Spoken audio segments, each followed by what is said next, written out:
याद है मोदी जी ने लोकसभा के चुनाव में क्या कहा था? याद है मोदी जी ने लोकसभा के चुनाव में कहा था कि देशवासियों सावधान हो जाओ, ये कांग्रेस वाले तुम्हारी भैंस चुरा देंगे। कहा था कि नहीं? अरे हमें क्या पता था, ये तो वोट चुरा रहे थे। भैंस छोड़ो, ये तो आपकी वोट चुरा ले।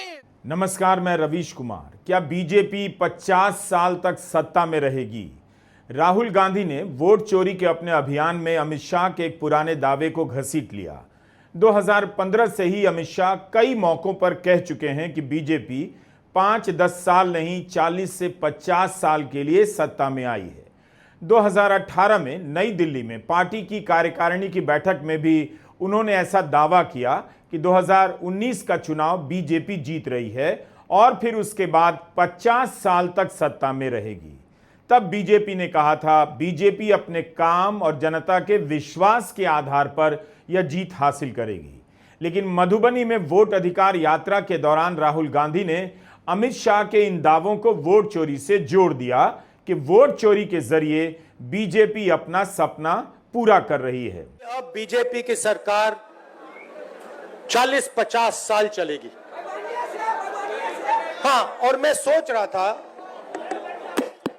कि यह व्यक्ति कैसे कह सकता है, इसको कैसे मालूम कि बीजेपी की सरकार 40-50 साल चलेगी। हम सब राजनेता हैं, जनता क्या करेगी, जनता के दिल में क्या होता है, जनता ही जानती है।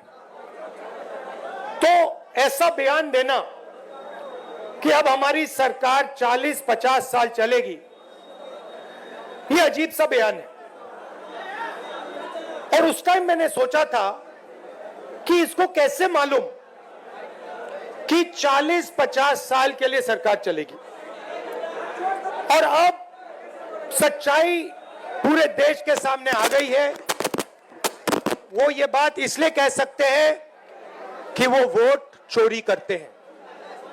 और ये चोरी इन्होंने अभी नहीं चालू की, मैं आपको बता रहा हूं, एक दिन ये आएगा बाहर। ये चोरी सालों से हो रही है। इसी जुलाई के महीने में राज्यसभा में अमित शाह ने बयान दिया कि बीजेपी 30 साल सत्ता में रहेगी। एक अन्य मौके पर कहा 20 साल सत्ता में रहेगी। 40 से 50 साल तक सत्ता में रहने का बयान भी उनके नाम से अखबारों में आपको मिल जाएगा। और अब हर रोज कह रहे हैं कि आप हमेशा है नहीं, आप हमेशा नहीं रहेंगे, आप हमेशा का तो मुझे मालूम नहीं साहब। मैं 61 का हुआ हूं। 14 से 30 साल तक भारतीय जनता पार्टी की ही सरकार रहने वाली है। मैं चिदंबरम साहब को कहना चाहता हूं, आप वोट डाल दो, भारतीय जनता पार्टी की सरकार में जी 30 साल तक भारतीय जनता पार्टी की सरकार रहेगी। मान्यवर, मैं 2015 में बोला था हमारी उड़ीसा कार्यकारिणी में, भुवनेश्वर कार्यकारिणी में। अब ये 5 साल गिन लो तो 15 तो हो ही गए और 15 भी हो जाएंगे। अमित शाह ही नहीं, अगस्त के महीने में, इसी अगस्त के महीने में बीजेपी के राष्ट्रीय अध्यक्ष जेपी नड्डा ने भी राज्यसभा में कांग्रेस के नेता मल्लिकार्जुन खड़गे से कह दिया कि बीजेपी 40 साल विपक्ष में रही है, अब आपको भी 30 से 40 साल विपक्ष में रहना है। कोई पार्टी अपने काम के दम पर सत्ता में बने रहने का दावा तो करती है, लेकिन 40 साल तक, 50 साल तक उसकी ही सत्ता रहेगी, इस तरह के दावे आज की राजनीति में अकेले बीजेपी करती है। मैंने इन लोगों को कई बार कहा, 40 साल से ज्यादा ऑपोजिशन में रहा हूं, कुछ मेरे से ट्यूशन ले लो, मैं बता दूंगा ऑपोजिशन कैसे करना आता है। अभी नए नए हो, अभी तो 10 ही साल हुए हैं, अभी तो 10 ही साल हुए हैं, अभी 30-40 साल रहना है, मेरे से ट्यूशन ले लो। मधुबनी में राहुल गांधी ने इसी बात से अपने भाषण की शुरुआत की और आरोप लगाया कि बीजेपी इस तरह के दावे इसलिए करती है क्योंकि वोट चोरी का फॉर्मूला उसे मिल गया है। राहुल ने कहा कि जब उन्होंने प्रेस कॉन्फ्रेंस की उसके बाद से बीजेपी के कई बड़े नेताओं ने, खासकर प्रधानमंत्री नरेंद्र मोदी और गृहमंत्री अमित शाह ने चुप्पी साध ली है। आप नोट करो, बीजेपी के एक नेता ने आमतौर से हर चीज पे टिप्पणी करते हैं। मेरे प्रेस कॉन्फ्रेंस पे बीजेपी के एक नेता ने बयान नहीं दिया, मोदी जी ने एक शब्द नहीं बोला, अमित शाह ने एक शब्द नहीं बोला। जब चोर को पकड़ा जाता है, चोर बिल्कुल चुप हो जाता है। जब पुलिस वाले उससे पूछते हैं क्या किया, बिल्कुल चुप हो जाता है, कुछ बोलता नहीं हो, क्योंकि जानता है कि भैया पकड़ लिया, फंस गया। तो ये हुआ है। अब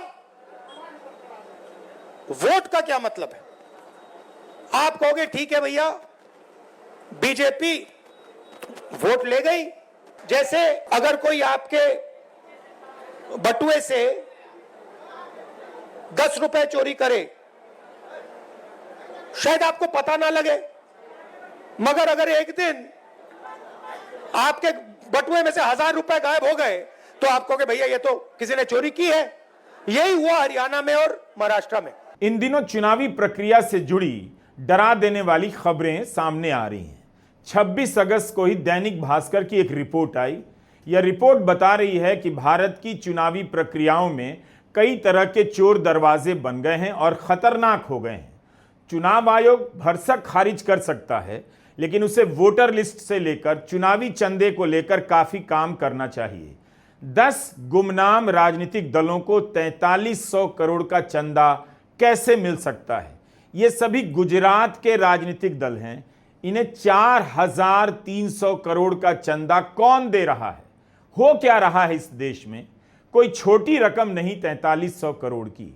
अगर प्रधानमंत्री मोदी दावा करते हैं भ्रष्टाचार को रोक दिया है, उनकी सरकार पर दाग नहीं है, तो फिर ये कौन लोग हैं जो 4300 करोड़ रुपया गुमनाम दलों को दे रहे हैं? और इन पैसों से किसकी मदद हो रही है?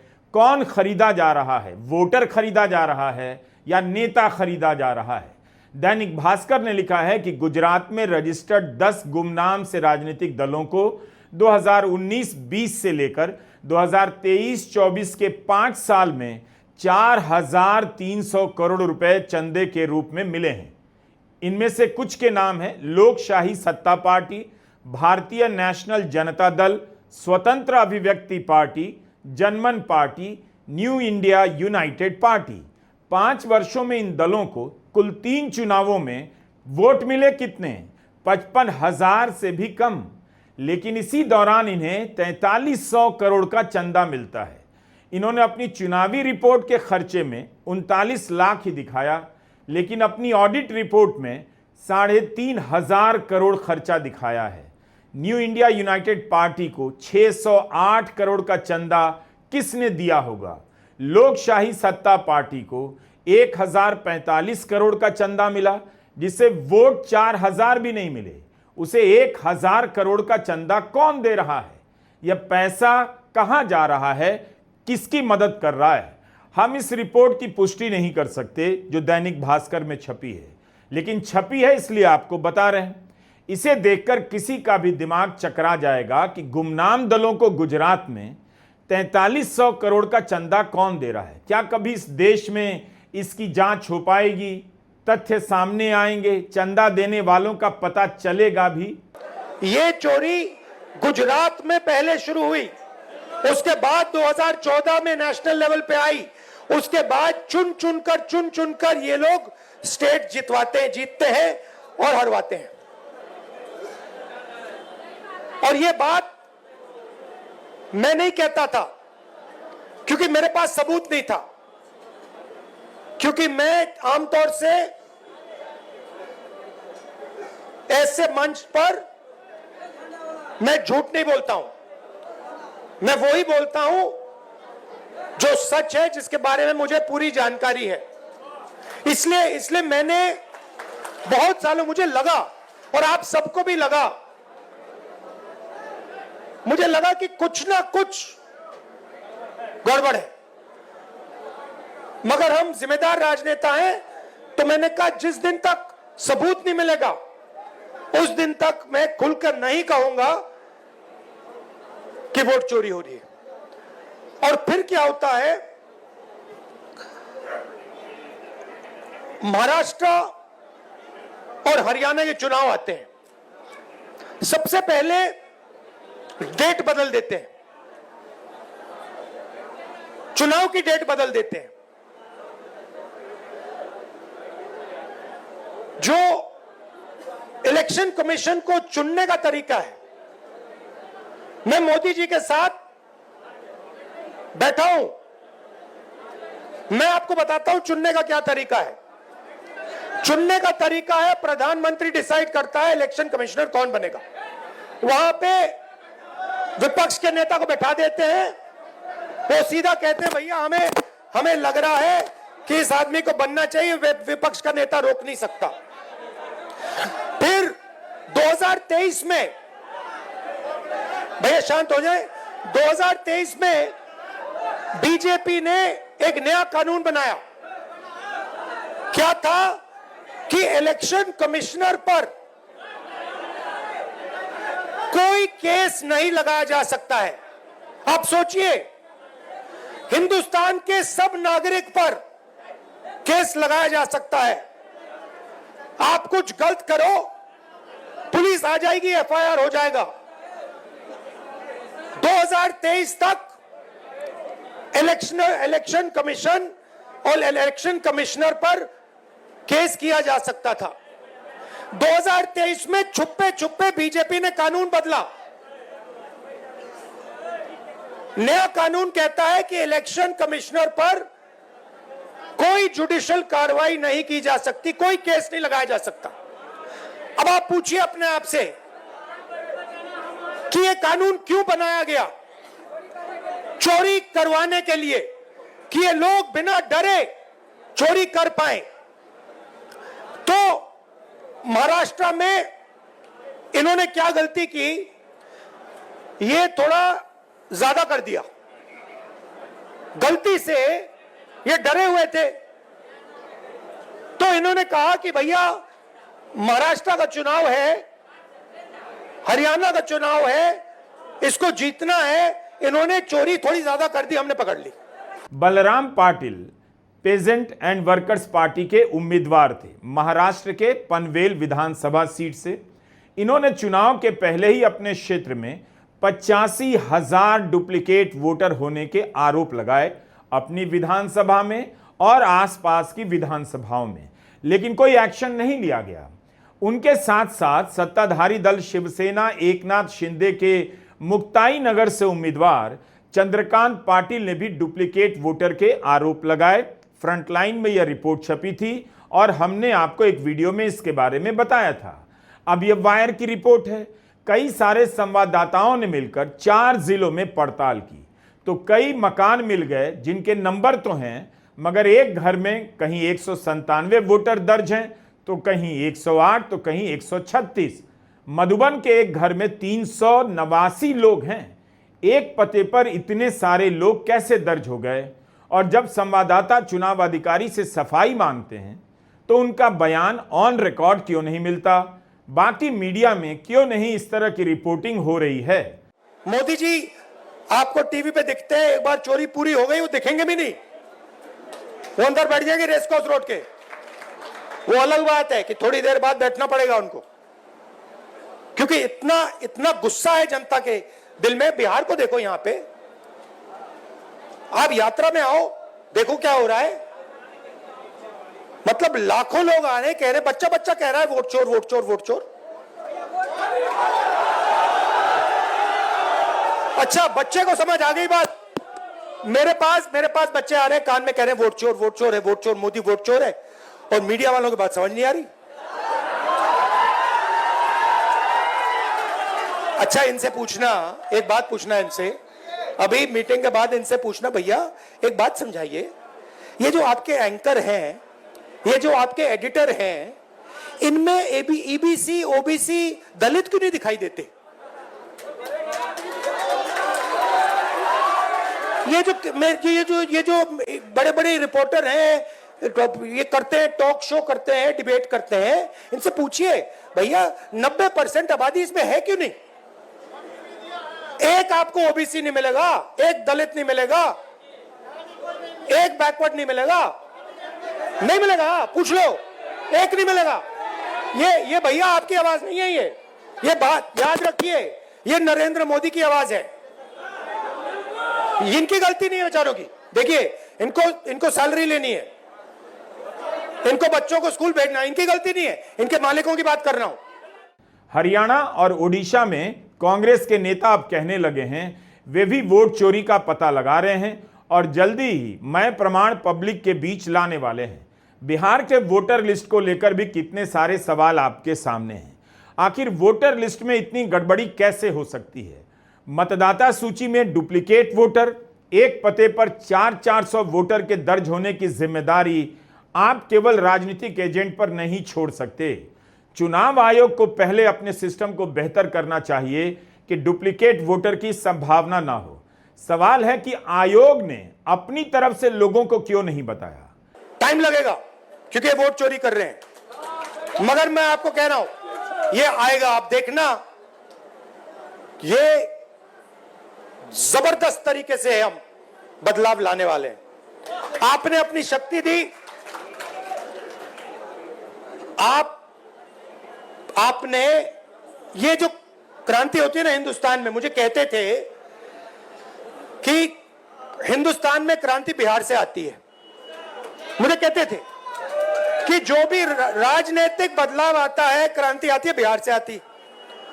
और मैं सोचता था हां, गांधी जी चंपारण आए थे, बिहार में क्रांति होती है, मगर कैसे होती है? और इस यात्रा में मुझे दिखा कि भैया आप समझ लो कि यहां पे जो आपने किया है ना, ये जो नारा दिया है वोट चोर वोट चोर, ये आपने बिहार से पूरे देश में फैला दिया है, पूरे देश में फैला दिया आपने। अब मोदी जी भाषण देंगे और वहां पे उनके सामने छोटे छोटे बच्चे कहेंगे वोट चोर वोट चोर वोट चोर, लग गया ठप्पा। तो मैं आपका धन्यवाद करना चाहता हूं, और जिन्होंने रास्ता दिखाया, किसने? कर्पूरी ठाकुर जी ने, मंडल जी ने, अंबेडकर जी ने, गांधी जी ने, जिन्होंने हमें रास्ता दिखाया, उनका मैं दिल से धन्यवाद करता हूं। इस बीच एक बहुत अच्छी खबर है, बहुत अच्छी। गुजरात सरकार ने प्रधानमंत्री मोदी को बधाई देने के लिए विज्ञापन छपवाए। इसमें जनता का हजारों करोड़ रुपया उसने बचा लिया, केवल 8 करोड़ 81 लाख ही खर्च किए। यह जानकारी आरटीआई से आई और विज्ञापन पिछले साल अक्टूबर में छपे, क्योंकि नरेंद्र मोदी के सत्ता में 23 साल पूरे हुए थे। इसी की बधाई देनी थी। सरकार चाहती तो सैकड़ों करोड़ रुपए खर्च कर सकती थी, कौन रोक लेता, लेकिन उसने खर्च किए 9 करोड़ से भी कम। 9 करोड़ से कम की इस बधाई के लिए गुजरात सरकार को बधाई देनी चाहिए। बीबीसी गुजराती के अर्जुन परमार की रिपोर्ट है। क्या आप जानते हैं कि गुजरात के सरकारी कॉलेजों में ठेके पर पढ़ाने वाले असिस्टेंट प्रोफेसर 20 साल से काम कर रहे हैं और उनकी सैलरी 30,000 पर ही पहुंची है, जबकि उनके साथ के एडहॉक और रेगुलर शिक्षकों की सैलरी 1 लाख से अधिक हो चुकी है। सुप्रीम कोर्ट ने इस पर दुख जताया है। वोट चोरी ही नहीं हो रही है, सैलरी चोरी भी हो रही है। इसी काम के दम पर बीजेपी दावा करती है कि 50 साल सत्ता में रहेगी। नमस्कार, मैं रवीश कुमार।